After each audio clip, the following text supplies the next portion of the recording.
Hey folks, Jim Thomas here, Fitness Management and Consulting, and welcome to our channel today. I appreciate y'all being here. And if you're new to the channel, if you're finding us for that very first time, welcome. It's good to have you. And our topic for you today, it's 5 tips for running a successful gym business. 5 tips for running a successful gym business. Now, before we get into our topic here today, just a quick reminder, my focus, my mission here in the channel is I want to be able to provide as much information as I can to as many people as I can across the globe, and the best way I can do that is when you choose to subscribe to the channel. So if you've not yet done so, please take a moment, hit that subscribe button, we appreciate it. And then to learn more about me, learn more about my company, and how we can help take your business that next level, be sure to check out those links below. And then as a message to you folks who are looking to open a new gym, you need funding. You're looking to acquire a gym, you need funding. You have an existing operation, you need funding. We can help with funding from $50,000 up to $400,000 that is unsecured. There's no restrictions on use. The basic qualification for that program is a 680 or better credit score in Equifax, Experian, TransUnion, and a minimum income of $50,000 per year each of the 2 previous years. You can check the links below under financing and funding, for more information on that particular program and other financing options that we have available for you as well. And so with that said, let's get into our topic here today, and it's 5 tips for running a successful gym business. And if you're an owner-operator, you're a director, you're a manager, all of this can apply. You could be even a new hire, and this could still apply, okay? So take a look at this, and if you're struggling, you're trying to improve a little bit, these can be some things that can potentially help. And so number 1 on my list of 5 tips for running a successful gym, start with the why. Start with the why. We talk about this all the time, right? With our customer comes in, they want to lose weight, they want to get back into shape, and the question always should be, why is that important to you? That becomes that powerful why. That's that super objective. That's what you're really focused on in communicating with the customer. It's the same thing for you. You own it, you operate it, you manage it, you're in sales, your personal training, and this is what you're doing. Why is this important to you? Make sure you get that out at the forefront, because this is where you want to keep your focus on a regular basis. And this would actually lead me into number 2, which is setting appropriate goals. And so we can talk about goals at a lot of levels. We can talk about kind of tangible goals, and those are the numbers, whether it be how much money you want to make, how much sales you want to produce, leads you want to collect. There's a lot of numbers in there on goal setting.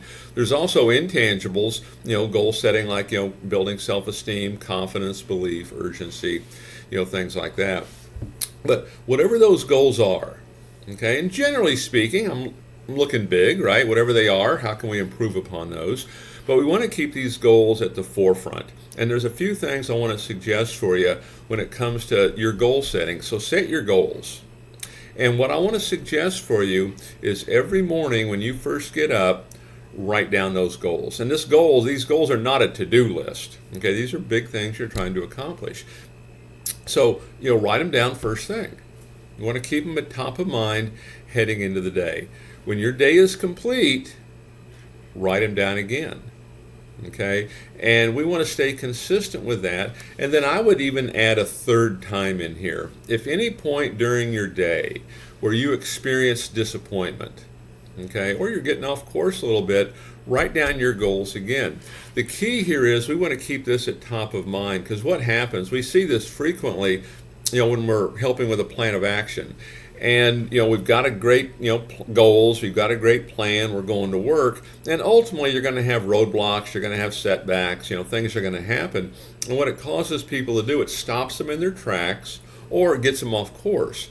And so what we want to do is we want to keep these goals, this powerful why, at top of mind. Okay, so first thing in the morning, end of day, and then anytime you may experience disappointment in the course of the day. This will help tremendously. Stay disciplined with this. This can make a big difference for you. Number 3, create a written plan. Just talked about that a little bit.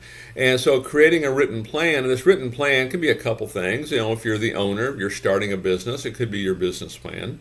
Or it could be a plan of action. If you're well into a business plan, it could be a plan of action. But you want to have a written plan. First thing is that when you start writing things down, this is going to give you a sense of having control over this. If there's any stress or anxiety in the situation, this is going to help. It's going to help tremendously. But it's also going to be your outline, because you're going to work on this every day. You're going to work on key components of this plan of action. You're going to work on key components of this business plan every single day. Now, I know when we help clients write a business plan, it's collaborative, because when I look at the business plan, I look at it as educational. Okay, we want you to know, here's how we do this, but here's also why we do it, and here's other options. So we look at all of that, and I want to encourage you to look at all of that. What you don't want to do is have somebody else write it and you try to go implement it. We see that a lot, actually. So create a written plan. Number 4, keep reassessing the plan. Keep reassessing the plan. Here's what I mean. So business plan, we're always looking at that. It's kind of a living document, right? It's always kind of changing. It's written in pencil, so to speak. But with plan of actions, okay, that we like for everyone to be writing every single month. And you can check the channel here for other videos on how to successfully write a plan of action. But what we do at the end of every month, there's a review. We're going to reassess what worked well, what didn't. Because if it worked well, let's continue to incorporate it. Because it's interesting how many times when things don't work well, if we're not writing this down, if we're not kind of reassessing, interestingly enough, a lot of times we stop doing what's working well. And so what's working well, and then what's not. And so if it's not working well, let's address it. Let's come up with a plan to fix it. So we're constantly reassessing what's working well, what's not. In a manner of speaking, I really do this at every meeting that I have, with an individual or a group. Well, tell me, bring me up to date, what's working well, what's not. Okay, so if it's working well, let's celebrate that. Let's see how we can continue it. And if it's not working so well, let's get that addressed. And then last on my list of 5 tips for running a successful gym is delegate as much as you can. Delegate as much as you can. Delegate, automate as much as you can. The big message here is, if somebody else can do it, let them. If somebody else can do it, let them. Okay? And certainly as a business owner, it's really a must. I mean, it's going to be hard to really work on your business if we're not delegating. And even, salespeople over the years, I've known lots of really good salespeople. Literally, they'd hire somebody that would work the phones for them. They'd generate leads, they make calls, they book appointments, and they just kept selling. Okay, and it was cost effective for them. So delegate as much as you can. If somebody else can do it, let them. So, folks, 5 tips for running a successful gym business. Take a look at this, see if it can help you take your business to that next level. So again, folks, my name is Jim Thomas. My company's Fitness Management and Consulting. Appreciate you being here on the channel today. If you've not yet done so, please take a moment, hit that subscribe button. I appreciate it.